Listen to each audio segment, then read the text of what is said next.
Hey, welcome to week 4. This week is going to be about adding some more structure to your data. But let me just review where you guys have been at because done a great job. Really, it's quite amazing how fast things go here. But there are some fundamental principles I want to make sure, as you practiced and worked on this, that I want to make sure you understand how important those principles are.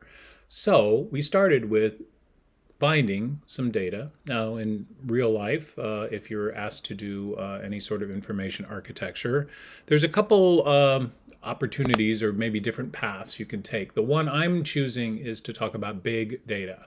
And when I talk big, it means lots and lots of records, probably more than you could personally look at and understand. But that doesn't mean that the data itself isn't important. In fact, it's the only thing you have to organize. So what you've done is find some data, which gives you a kind of a head start rather than someone giving it to you.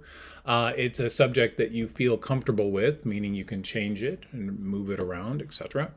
And now this week you've gotten the challenge of, you might have started with a fairly narrow subject, even I did, which is perfume ingredients. And then what you've done is kind of expand it. And hopefully through that, you've kind of experienced that it doesn't take much more data to really make something much bigger and more universal. Obviously, we're simplifying this as much as possible, and I still want to keep it simple. But as you've picked a different topic, my hope is that you try to understand, well, you right now might have 100 records, something like that, maybe much fewer than that.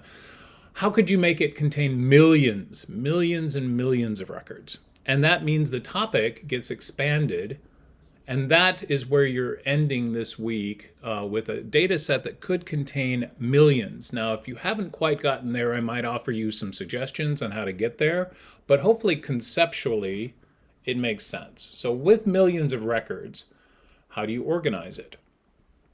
And a lot of these ideas here are things we're going to explore because we really haven't gotten to anything even close to information, actually. We're just looking at patterns.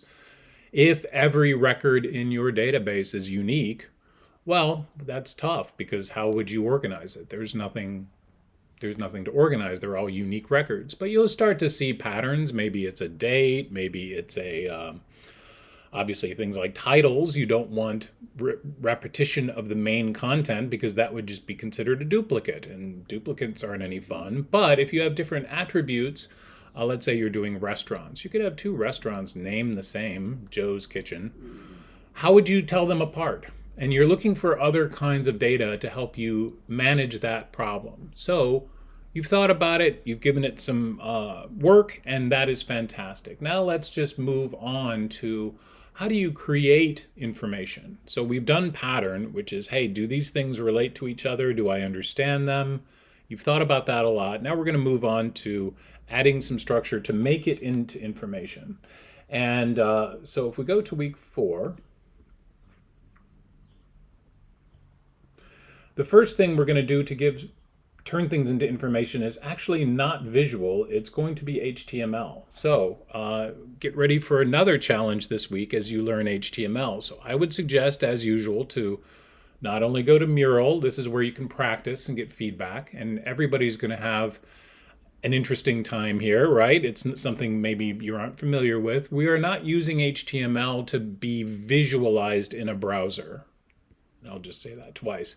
Looking at it in a browser isn't something we're interested in. We're only interested in what tags are being chosen.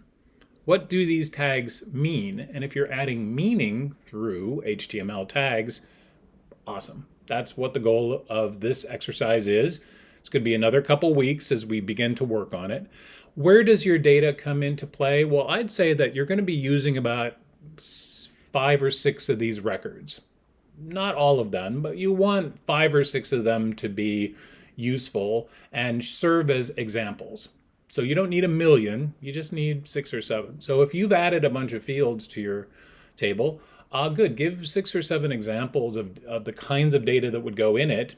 That's fine, that's all you need. So nothing too strenuous, but I've given you 4 examples here, and there's others obviously in the Canvas when you read that article about HTML. Why do we use it? What does it mean? These are some big picture ideas. Many have heard of atomic design. So there's just some, these are all fairly long, by the way. I'm trying to not drown you in information, but just to let you know that the semantic HTML is a thing that's really interesting. It's something you can do because right here is all the tags that you could possibly use. I'd say half of these are not very useful to your purposes. The ones that are useful are probably things like, well, they're the HTML5 tags. There are these words here that actually sound like they mean something.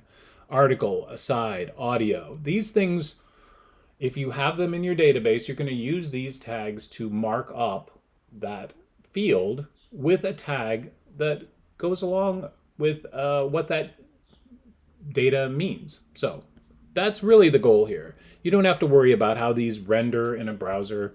That's not important. In fact, the very first thing you're going to do is you're going to go into HTML, and I'm going to show you an example really quick. You're just going to, and by the way, speaking of examples, I have offered a couple of my own with my data. So we're also going to use another place to put your work. That's JS Fiddle. You're going to share it in the same way. Use the link sharing properties, where if you go ahead and share this or save it, it's going to be open to anyone to look at. And the first thing you're going to do is you're going to kind of pretend that the name of your column is the just is a tag, even though it is not. There's no such tag as ingredient name. There's no such tag as note, but you're just going to go ahead and put those tags here so you've got a reference for me and for you. Hey, this is what my data looks like, and then you're going to use HTML to mark it up.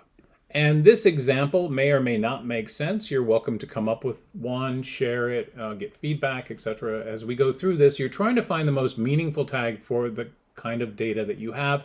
And even more so, the biggest thing this week is headings. Huge. Headings are huge. That's why I had you think about it earlier. Hierarchy is big. You just want basically one. Oh, by the way, let me just show you. Do not look at it. It's not important what it looks like. Not at all. Just look here, and does this make sense? Do these headers actually mean something important to the end user? And when you go through this exercise, you're going to end up in the end with information. Because actually, well, we'll get to it. And we'll be doing this for this week and next week, and this will be assignment 2. So big week, something new, a big change, and we're moving up the ladder. Hope this helps, and look forward to you guys contributing, and I'm happy to give you feedback.